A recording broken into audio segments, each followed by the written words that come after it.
Përshëndetje shenja peshqve, kjo është panorama e interpretimit javor. Pas lutjes dhe meditimit, kartat i ndava në 4 sfera jetësore, të cilat janë gjendja juaj, familja, dashuria, puna dhe një prizmë orakull. Në gjendjen tuaj personale kemi kalorësi i shpatave, mbreti i shkopinjve, asi i kupave, hëna dhe 10 shkopinj që ranë të dyja njëkohësisht së bashku. Duket se ju hyni në këtë javë me mendje të trazuar dhe energji të vrullshme.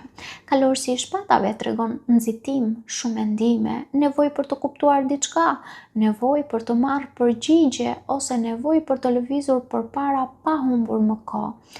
Mund të ndiheni sikur diçka po ju djeg nga brenda, që mund të jetë një ndjenjë, një situatë, ose një pyetje që nuk ju lë të qetë, por mbreti i shkopinjve tregon se pavarësisht këtij vrulli, ju keni një forcë të madhe këtë javë, ka magnetizëm, karizëm, vetbesim dhe dëshirë për të marrë kontrollin e jetës suaj. Ju mund të dukeni më të sigurt për të tjerët, edhe kur brenda jush mund të ketë konfuzion. Asi i kupave. Asi i kupave është një kartë shumë e bukur emocionale. Duket se zemra juaj kërkon hapje, kërkon dashuri, shërim dhe lidhje. Kjo kartë shpesh vjen kur shpirti është gati të ndjejë diçka të re ose të përjetojë një pastrim sentimental. Mund të ndjeni emocione më të forta se zakonisht për dikë, mund të përloteni nga malli ose të përjetoni afrim shpirtëror me dikë. Fakti që hëna dhe 10 kupa të ranë së bashku tregon se pas pasigurive, frikrave dhe mjekullës, zemra juaj po e kërkon me ëndje lumturinë. Ju mund të ëndërroni për një lidhje, për familje, për qetësi ose për dikë që ndoshta e mbani sekret. Por hëna paralajmëron se jo gjithçka është aq e qartë sa duket. Mund të ketë pritshmëri shumë të mëdha, emocione ose ndjenja të fshehura që ende nuk janë shprehur plotësisht. Në thelb, ju dukeni si dikush që lëviz mes shpresës së madhe dhe frikës së heshtur. Kartat këshillojnë t'i jepni kohë zemrës që të qartësohet, sepse duhet të dalluar intuita nga frika apo fantazia. Kalojmë në familje. Në familje kemi 10 kupa drejtësia, 5 kupat magjistari. Në familje, 10 kupat tregon dashuri, nevojë për afërsi dhe dëshirë për harmoni. Mund të ketë momente bashkimi, ribashkimi ose pajtimi, por mund të jenë edhe biseda të rëndësishme ose nevojë për të rikthyer paqen mes njerëzve të afërt. Por drejtësia tregon se diçka duhet parë me sy realist. Mund të ketë situata ku duhet të vendosen kufi, të pranohen disa të vërteta, ose të merret një vendim i drejtë për ndonjë situatë të caktuar. 5 kupat sill një trishtim që ende nuk është shëruar plotësisht. Mund të ketë zhgënjim, pikëllim, faj, pendim ose fjalë të pambyllura në familje. Dikush mund të ndihet i keq kuptuar ose e keq kuptuar, i lënduar ose e lënduar. Mund të jeni ju ose dikush në familjen tuaj që mund të jetë partner, partnere ose antar familje, por magjistari në fund është shumë i fuqishëm. Magjistari tregon se situatat nuk janë të humbura. Ka mundësi për ndryshim, për komunikim, për rikrijim të energjisë familjare. Një person mund të marrë iniciativën për të rregulluar diçka, ose ju vetë mund të kuptoni se e keni në dorë situatën, pra keni më shumë ndikim nga sa mendoni. Kartat këshillojnë të mos e lejoni trishtimin të bëhet mur mes jush dhe njerëzve që doni. Kalojmë tek dashuria. Në dashuri kemi 10 shpatat, njeriu i varur, 8 monedhat, temperanca. Në dashuri, 10 shpatat flet për fund emocional, për plag, për zhgënjim ose ndjesin sikur diçka ju ka lodhur shpirtërisht. Mund të jetë një histori që ka arritur pikën kulmore të dhimbjes, ose mund të jetë një mendim që ju ka konsumuar për shumë kohë.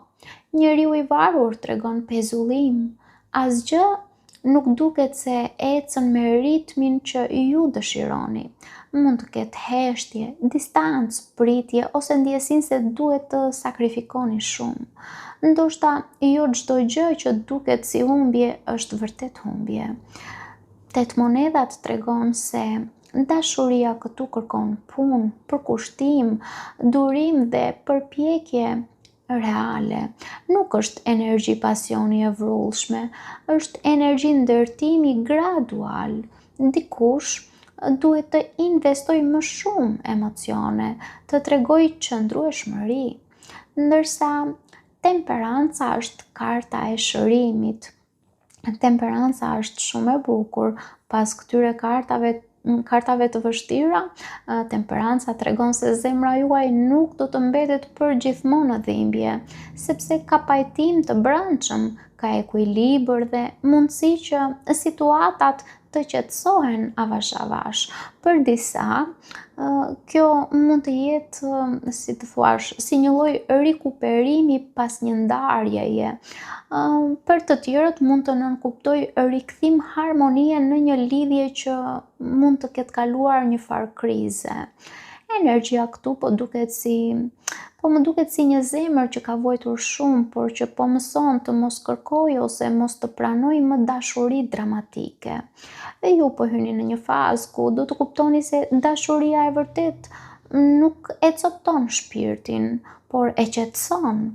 Nëse në dashuri keni të bëni me dikë të shenjës së shigjetarit, sepse prania e temperancës si arkana e madhe e shigjetarit e tregon këtë, atëherë kjo nënkupton se lidhja mes jush nuk është rastësore, por ka një energji karmike, një energji shërimi, durimi dhe ekuilibri. Edhe pse kartat tregojnë plagë emocionale, heshtje ose distancë, temperanca sugjeron se mes jush ende ekziston mundësia për pajtim ose mundësia për mirëkuptim, sigur ka një rikthim harmonie, por vetëm nëse të dy e lini mënjan, krenarinë dhe veproni me qetësi dhe maturi. Kartat këshillojnë se shërimi nuk mund të ndodhë menjëherë, por kjo javë tregon se ju po bëni progres drejt paqes. Kalojmë në punë. Në punë kemi 7 monedha, 2 shpatat, 8 shkopinj, 3 kupat. Në punë duket sikur jeni në periudhë pritjeje. 7 monedha tregon se keni investuar kohë, energji, emocione ose para në diçka dhe tani po prisni rezultatet. Mund të ndiheni të paduruar ose të pyesni veten nëse gjithë përpjekja juaj do të shpërblehet apo jo. 2 shpatat tregon bllokim në vendimarrje. Mund të ketë 2 mundësi, 2 rrugë ose një situatë ku po evitoni të vërtetën sepse vendimi ndoshta ju duket i vështirë. Por 8 shkopinjt ndryshon ritmin papritur, sepse 8 shkopinjt sjellin lajme, komunikime, udhëtime, zhvillime që mund të jenë të shpejta ose lëvizje që vijnë pas një periudhe stagnimi. Gjërat fillojnë të ecin më shpejt nga sa e prisnit. 3 kupat sjell energji pozitive, mbështetje nga të tjerët, bashkëpunime, atmosferë më të lehtë dhe mundësi për të festuar ndoshta ndonjë arritje ose ndoshta ndonjë lajm të mirë në punë. Kartat këshillojnë të mos dorëzoheni sepse gjërat po piqen në prapasken. Kur të vi momenti, situata mund të lëviz shumë shpejt. Kalojmë në prizëm orakull ku kemi rehatia. Rehatia ose ngushëllimi tregon se diçka ose dikush këtë javë mund të bëhet stre për zemrën tuaj, e cila po kërkon thjesht një përqafim, jo një betejë. Paçim.